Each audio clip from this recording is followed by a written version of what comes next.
नमस्कार मित्रों। कल से आप लोग देख रहे हैं कि जैसे ही संध्या 5 बजे से सीज फायर का ऐलान हुआ है, देश में जो वामपंथी विचारधारा के लोग हैं, जो चीन के समर्थक इस देश में भरे पड़े हैं, वो लोग एकदम से भारत सरकार के खिलाफ टूट पड़े हैं। आप लोगों को देखने को मिल रहा होगा कि कैसे मोदी जी ने जैसे ही निर्णय लिया कि कल संध्या 5 बजे से सीज फायर का ऐलान का मैंने भारत सरकार ने जैसे ही घोषणा किया, सेना ने घोषणा किया, उसके बाद से ये जो चीन के चमचे हैं, जिस तरह से पूरे देश में एक माहौल बनाने का प्रयास कर रहे हैं मोदी जी के खिलाफ, देश की सरकार के खिलाफ, इस उनके कृत्य का हम लोग भर्त्सना करते हैं। आप लोगों को मालूम होना चाहिए कि 1947 में जब देश आज़ाद हुआ, उसी समय जो ये चमचे हैं, इनके नाना नेहरू जी ने उसी समय पीओके, पाक अधिकृत ऑक्युपाइड कश्मीर, जो पाकिस्तान ने भारत का हिस्सा था कश्मीर, उसको कब्जे में लेने का काम किया। तो 1947 में लेने का काम किया था, और 1947 में जो उसने अपने 35% जो भारत का हिस्सा था, कश्मीर का जो हिस्सा था, जो अपने कब्जे में लेने का काम किया, उस कब्जे को 1947 में लेने का काम किया था पाकिस्तान ने। लेकिन आप देखिए, ये चमचे उसके बाद 47 के बाद आज पूरे देश में, आज 70 साल 72 साल हो गया ना सरकार चलते हुए। 50 साल तक कांग्रेस की सरकार थी। ये चमचे 50 साल तक कांग्रेस की सरकारों से कभी मांग नहीं किया इन लोगों ने कि पीओ को भारत में चाहिए। इन चमचों के जो नेताजी थे, नाना जी जो थे, चमचों के नाना जी नेहरू जी, जैसे ही भारत का विभाजन हुआ, आप लोगों को मालूम होगा कि 50 करोड़ लोग उस पाकिस्तान को देने का काम किया था कांग्रेस की सरकार ने। उस 50 करोड़ रुपए को लेकर उन लोगों ने जो भी व्यवस्था बनाया होगा भारत के खिलाफ, उन्हीं पैसे से उन लोगों ने अटैक किया और कश्मीर में हमला करके कश्मीर का जो भी भूभाग उन्होंने लेने का काम किया। फिर आप लोगों को मालूम होगा कि इनके नाना जी नेहरू जी जो थे चमचों के, 1971 में जो सिंधु जल समझौता जो हुआ, सिंधु जल समझौता करके उन्होंने फिर पाकिस्तान को 80 करोड़ रुपये देने का काम किया, और उसी 80 करोड़ रुपये को भारत का पैसा लेके पाकिस्तान में उन लोगों ने डैम बनाया। भारत के लोग पानी के लिए तरस रहे थे। भारत में कश्मीर से लेके जो भी भारत का जो पाकिस्तान बॉर्डर से लगे हुए जो भी भारत के राज्य थे, सारे राज्य के लोग अपने देश में पानी के लिए तरस रहा है लोग, और ये कांग्रेसी और नेहरू भारत का पानी पाकिस्तान को देने का काम किया।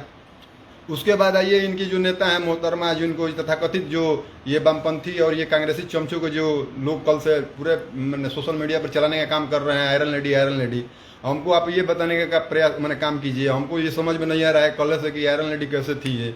1971 में जो भारत बांग्लादेश का युद्ध हुआ, पाकिस्तान का जो युद्ध हुआ, जिसमें बांग्लादेश का विभाजन कराने में इन लोगों का कहना है कि इंदिरा गांधी ने उसका विभाजन करा दिया। जबकि बांग्लादेश में जो उस समय पाकिस्तान, पश्चिमी पाकिस्तान और पूर्वी पाकिस्तान का जो विवाद चलता था, तो पूर्वी पाकिस्तान में जो सरकार उस समय मुजीबुर रहमान की बनी थी, वो लोग खुद पाकिस्तान में वहाँ पर वो चुनाव में इलेक्ट होकर आए थे। वहाँ पर पाकिस्तान, जो पश्चिमी पाकिस्तान था, वो उनको वहाँ पर सत्ता में चुनाव में जीतने के बाद भी सरकार बनाने उन लोगों ने नहीं दिया, जिसके कारण वहाँ पर विद्रोह हुआ, और मुक्ति वाहिनी वहाँ पर बना के उन लोगों ने पश्चिमी पाकिस्तान के खिलाफ विद्रोह करने का काम किया। और उसमें भारत ने जो ये चमचे हैं, इनके जो आयरन लेडी हैं, इन्होंने उस समय ये इतनी ताकतवर थी कि इन लोगों का कहना है, कल से एक मुहिम चलाए हुए हैं ये लोग, कि इन्होंने उसका पार्टीशन करा दिया, पाकिस्तान को बंटवा दिया। ठीक है, ये इतनी मजबूत थी, इन्होंने पार्टीशन करा दिया। उस समय जो लड़ाई चला, उसमें करोड़ों बांग्लादेशी घुसपैठिए भारत में आए, जिसके कारण भारत की अर्थव्यवस्था उस समय चौपट होने मना। उस समय क्या स्थिति थी, आप लोगों को मैं जानकारी होबे करेगा। करोड़ों घुसपैठिए आसाम, बंगाल, जो भी पूर्ववर्ती भारत के पार्ट हैं, सारे पार्टों में भरने का काम किया उसने। इंदिरा गांधी के इस निर्णय के कारण, बांग्लादेश के सपोर्ट के कारण, उससे भारत का क्या बेनिफिट हुआ, मैं आप लोगों से ये जानना चाहता हूँ कि भारत ने, मान लीजिए कि अगर बांग्लादेश का सपोर्ट किया, पाकिस्तान का पार्टीशन कराया, बांग्लादेश अलग देश बनाया, उससे भारत को क्या लाभ हुआ? भारत को यही लाभ हुआ कि 4 करोड़ 5 करोड़ बांग्लादेशी घुसपैठिए भारत में आकर बस गए। और उसके बाद देखिए, जो लड़ाई हुआ, उस लड़ाई में 93,000 पाक सैनिकों ने सरेंडर किया भारत सरकार। वो जो उस समय हम लोग के जनरल मानिक शाह थे, जो हम लोग सेनाध्यक्ष थे, उनके सामने, भारतीय सेना के सामने सरेंडर करने का काम किया 93,000 पाकिस्तानी सैनिकों ने। और भारत की उसी लड़ाई में भारत के 60 से 65 सैनिक का पाकिस्तान ने भी अपने कब्जे में लेने का काम किया था। जब शिमला समझौता हुआ, सब लोगों को मालूम होगा, शिमला समझौता में इंदिरा गांधी ने 93,000 सैनिक को दे देने का काम किया। किसको? पाकिस्तान को। लेकिन अपने 60 सैनिकों को पाकिस्तान से लेने का काम नहीं किया। तो ये आयरन लेडी का कौन सा मतलब इसी था कि 93,000 सैनिकों को दे दिया। उस जो 60 सैनिक परिवार, जो 60 सैनिक पाकिस्तान के कब्जे में रहे हैं, उनके परिवार की चिंता मैंने उस समय की देश की मैंने आयरन लेडी को नहीं थी क्या? उस समय मान लीजिए उनका परिवार होगा, वो लोग उसी मैंने जेले में रह के 40 साल अपना यातना सह के वहाँ पे शहीद हो गए। उसके बाद जो ये बोल रहे हैं आयरन लेडी जी का काम, आयरन लेडी जी ने इस देश में बाबा साहब अम्बेडकर के संविधान को कुचल के, रौंद के यहाँ पर आपातकाल लगाने का काम किया, इमरजेंसी लगाने का काम किया। और जो चमचे कल से फेसबुक के माध्यम से लिखने का काम करते हैं, उनके नेताओं को पिछवाड़े पर लाठी से पीट पीट के जेल में डालने का काम किया। सारा लोग जानता है, ये यूपी में जाइए मुलायम सिंह यादव, बिहार में लालू यादव, सबको जेल में ठूसने का काम किया था इनकी आयरन लेडी ने। ये आयरन लेडी हो गई हैं। अब आयरन लेडी इतना मैंने मान लीजिए कि देश में सारे देश के जेल को मैंने लोगों से भर देने का काम किया था इनकी आयरन लेडी, वो उनकी अथी हो गई हैं, कल से आइडियल हो गई हैं। उसके बाद आयरन लेडी के बारे में आप लोग जानिए इंदिरा गांधी ने और क्या क्या किया था। इंदिरा गांधी उस समय जो न्यायाधीश होते थे, जब चुनाव लड़ी थी, चुनाव से हारी थी, उसमें जिसके कारण उन्होंने इमरजेंसी लगाया था, देश में सारे लोगों को पीट पाट के सारा व्यवस्था जेल खाना पूरे देश को बना देने का काम किया था। और ये लोग कल से एक मुहिम चला रहे हैं कि मोदी जी से better iron lady, Modi ji से बेटर आयरन लेडी। तो वो कतर का लड़ाई हुआ, उसमें तो हमको कोनो बेनिफिट नजर नहीं आया। उसमें बांग्लादेश बना, बांग्लादेश जिस तरह पाकिस्तान इस समय भारत का दुश्मन बना हुआ है, उसी तरह बांग्लादेश भी भारत का दुश्मन बना हुआ है।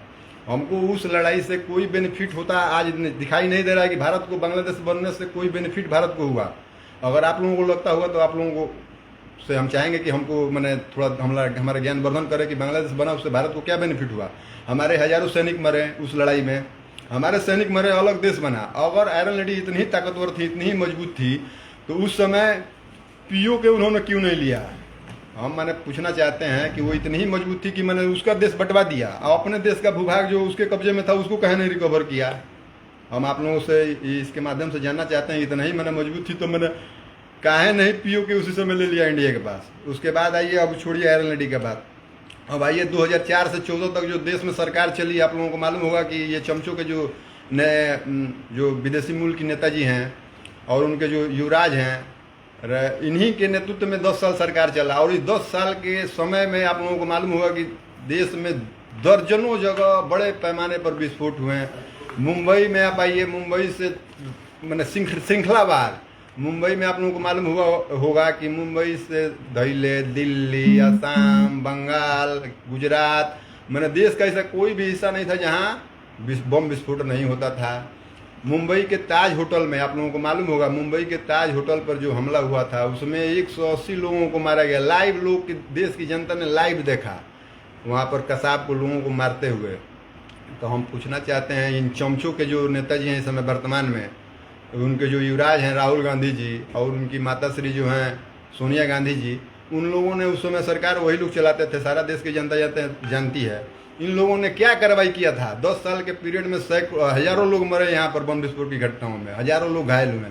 इन लोगों, सारा देश जानता था, पूरा विदेश जानता था, बच्चा बच्चा जानता था कि ये सारा काम पाकिस्तान पर आयोजित, पाकिस्तान और उसके जो आतंकवादी हैं पाले पोसे हुए वही आके इंडिया में कर रहे हैं। इन लोगों ने क्या उत्तर देने का काम किया जो आज मोदी जी पर से सवाल पूछ रहे हैं? मोदी जी का तो सरकार 2014 के बाद आया। 2014 के बाद इस देश में आप लोगों को मालूम होगा कि एक भी आतंकी घटना, कश्मीर को छोड़ दीजिए, कश्मीर छोड़ के इस देश के किसी भी भूभाग में किसी भी आतंकी और किसी भी आतंकी के आका की हिम्मत नहीं हुई कि कहीं कोई हमला करा दे। कश्मीर के कुछ हिस्सों में होता रहा है उनके सरकार आने के बाद, और जब भी हुआ है भारत की सरकार ने पाकिस्तान में जाकर, पीओके में जाके, जहाँ जहाँ आतंकी लॉन्च पैड है, आप लोगों को मालूम होगा कि बड़े पैमाने पर आतंकियों को मैंने सजा देने का काम, मारने का काम, अगर वो लोग हमारे देश के 10 लोगों को मारने का काम किया तो हमारी सरकार ने 100 से अधिक लोगों को, जो भी जहाँ भी आतंकी मिला उसको पकड़ के मारने का काम किया। उसके अकाउंट पर अभी आप लोगों को देखने को मिला होगा कि इसी लड़ाई में जो हमला हुआ था हमारे 26 निर्दोष लोगों को जो मारने का काम किया था पाक पोषित आतंकियों ने। तो जितने आतंकी लॉन्च पैड थे कश्मीर में, सबको उड़ाने का काम किसने किया? मोदी जी और भारत की सेना ने, सरकार और सेना ने।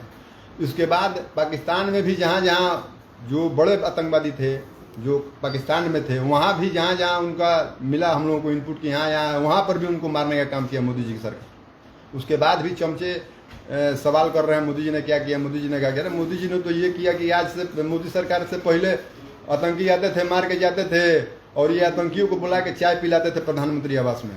शर्म नहीं आती है इन चमचों को। चमचों को मैंने, हमको लग रहा है कि ये ये शर्म नाम भी इनके सामने छोटा पड़ जाएगा। एक पैसा का शर्म नहीं है इन लोगों को कि मैंने ये लोग दल हित से ऊपर उठ के आज इन लोग ये भी अंदर से जानते होंगे कि इस देश में मोदी सरकार आने के बाद ये देश कितना मजबूत हुआ है।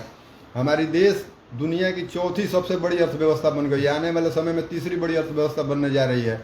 मोदी जी के नेतृत्व में भारत मजबूत हुआ है और मोदी जी ने आज कह दिया है कि पाकिस्तान से अब कोई बात नहीं होगी, बात होगी तो सिर्फ पीओके पर बात होगा। अगर पीओके को छोड़ के पाकिस्तान से कोई बात नहीं होगी और वो डीएमओ जो डीजीएमओ अफसर का लोग हैं उन्हीं लोग के बीच बात होगी और सिर्फ पीओके पर बात होगा। तो चमचाई छोड़िए आप लोग और अपने दिमाग का इस्तेमाल कीजिए। दल हित से ऊपर उठ के राष्ट्र हित में जो इस समय सरकार काम कर रही है, जो सेना काम कर रही है, उसको आप समर्थन कीजिए। दल का काम आप लोग चुनाव में करते रहिएगा। लेकिन इस समय जो आप लोग काम कर रहे हैं ये काम काफ़ी गलत है, दुर्भाग्यपूर्ण है। आप ही लोग का डोजियर, आप लोग के नेता जो विपक्षी दल के नेता हैं जितने भी हैं यहाँ पे, राहुल गांधी से पकड़े मल्लिकार्जुन खड़गे से धैले जितना लोग हैं, उसका डोजियर बना के पूरे दुनिया में घुमा रहा है कि भारत में जो हुआ है, आप लोग जिस तरह बार बार कहते हैं जो भी घटना होती है भारत सरकार का हाथ है, उसको लेके डोजियर के रूप में पूरा दुनिया में घुमा रहा है। तो तुम लोगों को तो यार शर्म नहीं आती है? भारत में जो भी घटना होता है उसमें भारतीय सरकार और यहीं के लोगों को तुम लोग जोड़ देते हो। शर्म नाम की चीज़ नहीं है। तो देश हित में ये सब राजनीति, गंदी राजनीति बंद कीजिए। इन्हीं सब बातों को कहते हुए अपनी बात को विराम देता हूँ। जय हिंद, जय भारत।